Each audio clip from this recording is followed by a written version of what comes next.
Thank you guys all for staying so late, and bear with me, I've never told a story before officially.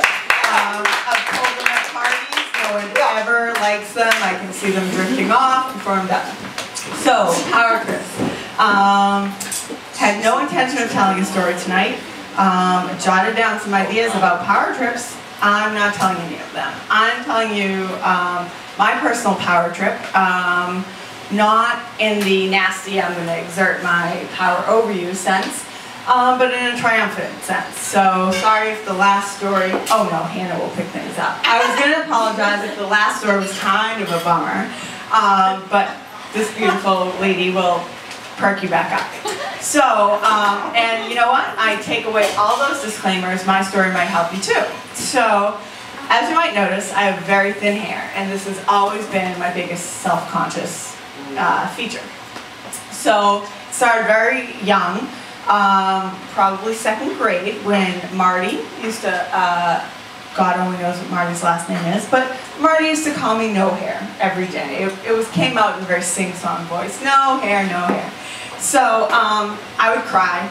I probably got very angry. Who knows what second graders do, but I went home and told my mom, and I was the one who booed about moms. They're not always great.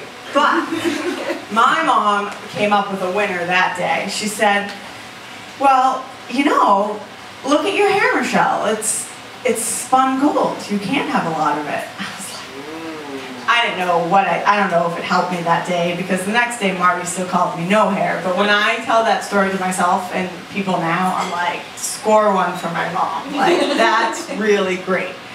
So, my power was taken away every day by Marty. My mom tried to give it back, and there are even biblical stories about Samson's power being in his hair. That was supposed to be the beginning of my story, so obviously if any of you give workshops in this thing, I will attend. Then I go through high school, everyone has the same story, blah blah blah, go to college, and I decided to take my life into my own hands and figure out why I have such thin hair. So I go to a doctor, I get diagnosed with something. It's not alopecia, everyone's heard of that, but it's something much more interesting. It is called trichorhinophalangeal disorder. Type 1. Don't worry, it's not type 2. Type 1 is just moderate, versus severe can be bad, like, you know, whatever. So, all these things, funny shaped nose, don't have a lot of hair follicles, basically anything that can take power away from a young kid, high school student, even freshman in college. So, I go to an amazing wig store. They help women who have all diseases, cancer. I buy $1,000, maybe $2,000 wig. This hair color, real hair, gorgeous little bangs, and I get like the wig holder. It's a big styrofoam head. I'm supposed to have it next to my bed, take off my wig every night. This was like 15 years ago. This was not common. Now everyone has extensions. And I feel a little awkward, but a little empowered. Heck yeah. I mean, like, you know, they give you this special shampoo. I'm gorgeous. I still have that license picture. So this thing costing $2,000 should last me 2 years. Well, college sophomore, starts dating a guy. We start sleeping over. I don't have the self-esteem base to say, oh, excuse me, dear, I need to take off my hair and put it on my styrofoam head that I never even packed when I went to your apartment. So I got in the habit of sleeping in this wig, which is no good, okay? No good. So I'm with him for a good 6 months, and I'm realizing I'm ruining this wig. So I tell him one day over the phone, I don't have a lot of guts, except for when I have a really great beer, thank you.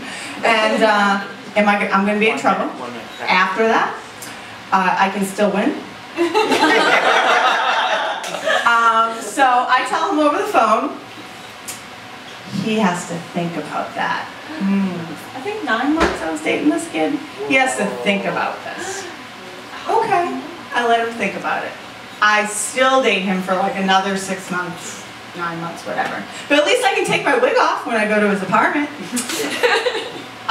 So the full triumph over the loss of power that my trichorhinophalangeal disorder type 1 has, you know, taken from me from the day I was born, I look like a little chicken, is starting to get over. You know, hey, I can go to my boyfriend's, I can, you know, put my hair on the nightstand, life is good. But you know what? My junior year in college, I was going to South America for 10 days, and I was going to Rio de Janeiro for 2 of those days.